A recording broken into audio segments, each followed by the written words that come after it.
Boa, rapaziada.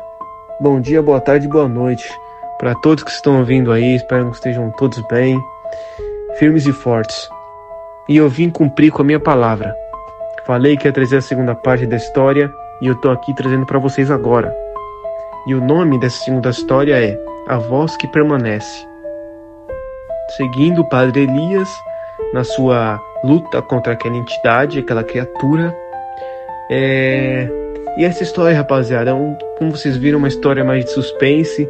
Mais pra frente eu vou trazer histórias às vezes mais pesadas, outras mais light também. Essa aqui, como eu falei, ia ter só até a parte 3. Eu tô vendo isso, vou pra parte 4 para fechar a história dele. Eu tô pensando ainda.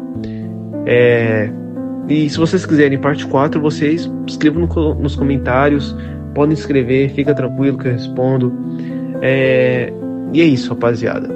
Agora eu vou dar uma resumida pra vocês do que aconteceu da última vez. E da última vez, o padre Elias fugiu. Não necessariamente fugiu.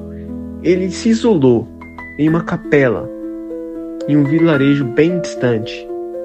E nessa capela os dias eram, como posso dizer, entediantes, talvez solitários. As missas eram vazias. Às vezes só tinha o padre nas missas. E conforme o tempo ia passando, os dias foram passando, o padre começou a escutar sussurros, dizendo o nome dele, ver coisas se mexendo.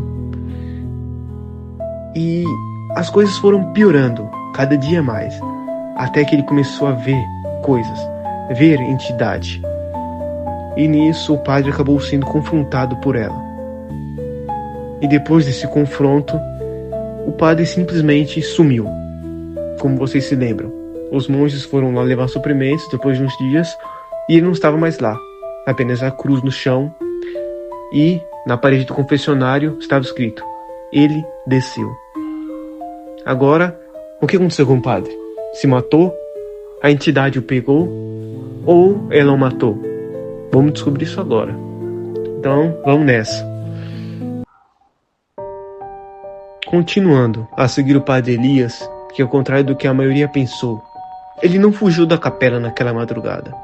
Ele tentou, mas toda vez que atravessava o pátio, os sinos começavam a tocar, mesmo que mais ninguém estivesse lá. E toda vez que se virava para ir embora, a neblina o levava de volta à porta da igreja.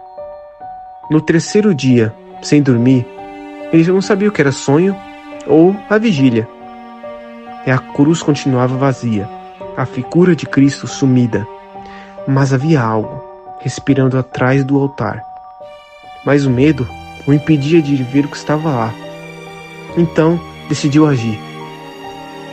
Foi buscar respostas nos livros esquecidos, no porão da igreja. Tratados antigos, relíquias amaldiçoadas que os padres modernos haviam abandonado. Em um deles, encontrou um texto, em latim, com desenhos perturbadores, de um Cristo que não subia ao céu, mas caminhava entre os vivos, ouvindo as confissões que nunca foram feitas. Chamavam-no de o que escuta após o perdão. Aquele que escuta o que os homens escondem de Deus. Aquele que coleta o que a culpa cala. Aquele que caminha quando os olhos não estão voltados para o céu. Elias sentiu o ar da igreja pesar. Era como se a presença já estivesse lá, esperando que ele lesse. E naquela noite ele não dormiu. Muito pelo contrário, sentou-se no confessionário e pela primeira vez do lado do pecador. E confessou.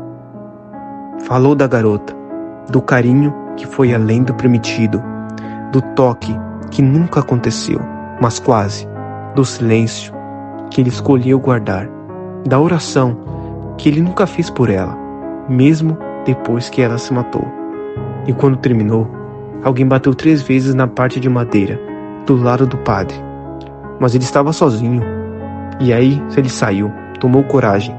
O Cristo estava de volta na cruz, mas os olhos abertos e o olhar fixo em Elias. Ele caiu de joelhos, chorou pediu perdão e pela primeira vez ouviu claramente a voz, não da garota, mas da própria cruz.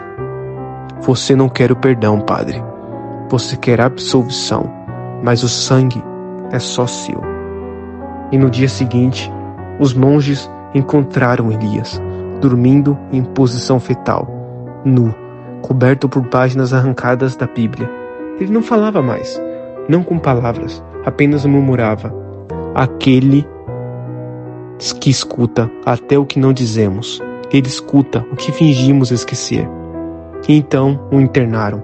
Mas à noite, os enfermeiros do sanatório dizem que ele levanta e reza em latim e se ajoelha diante da parede, como se ainda estivesse na igreja, e sorri, como se alguém o estivesse respondendo.